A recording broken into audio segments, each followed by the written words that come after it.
اندھیرے کمرے میں بھی سطر ضروری فقہا نے نقل کیا ہے۔ مثلا کوئی شخص ہے اور جو شخص نماز پڑھ رہا ہے، تو جس شخص کے پاس سطر کے لیے کپڑا وغیرہ موجود ہو، پہلے تو حکم یہ ہے کہ جو شخص نماز پڑھ رہا ہے تو ایسے شخص کے پاس اگر کپڑا موجود ہو سطر پوشی کے لیے، تو اس کے لیے نماز میں سطر چھپانا مطلقاً ضروری قرار دیا گیا ہے، خواہ دوسرا دیکھ سکتا ہو یا نہیں دیکھ سکتا ہو، یا ایسی جگہ ہو جس جگہ روشنی کا انتظام ہو یا نہ ہو،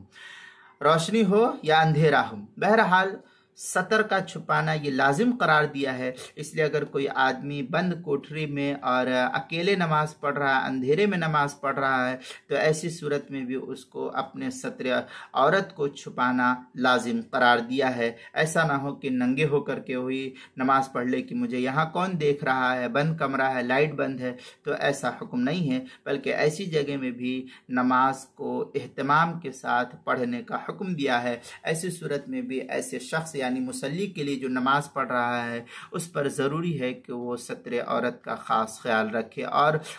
کپڑا کو پہننا، سطر کو چھپانا اس کے ذمہ لازم قرار دیا گیا ہے۔ چنانچہ منحت الخالق وغیرہ میں ہے لو صلی عریانا فی الظلمۃ بلا عذر لا تجوز